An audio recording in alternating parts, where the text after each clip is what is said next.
Nos dados on-chain, tá? Ainda eu vejo os holders acumulando Bitcoin. Eu vi que algumas carteiras, alguns endereços de carteiras diminuiu no curto prazo, tá? Alguns endereços de carteira de hold de longo prazo, que tem mais de 155 dias de hold, ou seja, 5 meses e 11 dias, se eu não me engano, diminuíram o número de hold em posse, né? Algumas carteiras de 6 meses de hold já começaram a vender.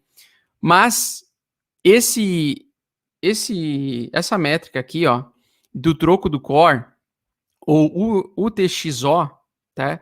Que é medido pela movimentação, você consegue saber qual é, através dessa métrica, você consegue ver qual é a movimentação entre a diferença das moedas de curto prazo, de curto espaço de tempo de vida, e movimentação de troco de core movimentadas do último dia, mostra que para uma tendência de alta saudável do Bitcoin, nós temos que ter o seguinte comportamento do troco do core. Nós temos que ter 100% do troco do core em lucro, tá? Ele sai de 80% e volta para 100. Sai de 80% e volta para 100. Sai de 80% e volta para 100. Ou seja, quando nós temos uma tendência de alta saudável, nós temos praticamente o troco do core e os ativos em troco do core, que são os ativos de hold também, são os ativos que tem, ou seja, a quantidade de bitcoins que está com o troco do core em lucro aqui. E a gente tem aqui, ó, 90%, 95%, ou seja, nós estamos confirmados em tendência de alta do Bitcoin.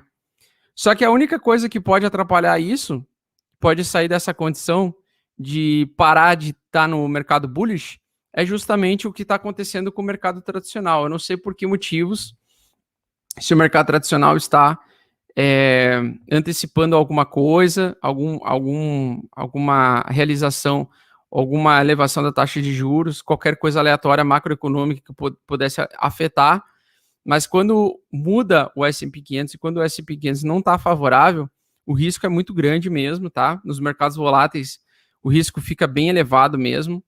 A gente está vivendo um período nebuloso para todos os investidores, porque a gente viu um enriquecimento, né, de praticamente aí mais de 12 meses, 15 meses de alta muito forte nos ativos desde março do ano passado.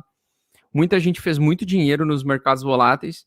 Então a gente está numa indefinição, num impasse de quando esse ciclo vai terminar. O Bitcoin supostamente ainda está em ciclo de alta, tá? O percentual de moedas em troco do core em lucro está altíssimo e isso é muito saudável para o mercado em tendência de alta.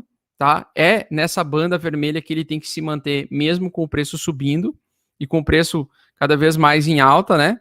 Mas, cara, não dá para descartar absolutamente nada, não dá para ser incisivo assim, não, agora é alta infinita, vai para 100 mil mesmo e acabou, se a gente vê uma ameaça da saúde geral do mercado, né? Porque, infelizmente, o S&P 500, ele é o que dita a saúde do mercado como um todo, e como a gente viu, e ele é o nosso medidor de investidores com apetite ao risco. Isso é uma coisa muito importante vocês entenderem. Então, se a gente vê uma diminuição do apetite ao risco de grandes investidores, isso pode sim, futuramente, não sei, talvez alguns dias, algumas semanas, alguns meses, se refletir no Bitcoin. Se ele começar a derreter com muita força e começar a evoluir com barras vermelhas muito grandes, pelo menos tomando como base no que aconteceu no passado do Bitcoin, isso vai fazer com que o Bitcoin caia também, tá, pessoal? Pelo menos com base no que aconteceu. Não quer dizer que vai acontecer novamente, porque é imprevisível. Ninguém vai ter uma bola de cristal para te dizer que não vai acontecer nada, que o Bitcoin vai se afastar, vai ser diferente do gráfico do S&P 500. Pode acontecer de forma inédita do Bitcoin, do S&P 500 derreter e o Bitcoin não acompanhar. Pode ser que aconteça dessa vez. Porque os dados on-chain mostram que estão acumulando Bitcoin, estão comprando Bitcoin e Bitcoin está sendo comprado sem ser vendido. Ou seja, muitos Bitcoins antigos não estão sendo colocados à venda, por enquanto. Né? Senão eu já saberia. tá? Mas não, a princípio a gente está na alta do Bitcoin ainda e o S&P 500 querendo ameaçar derretimento, né? Então tá indefinido, tá bem complicado operar nesse final do ano aí por causa desse S&P 500 ameaçando perder a média 21. Hoje tá perdendo a média 21 novamente, né?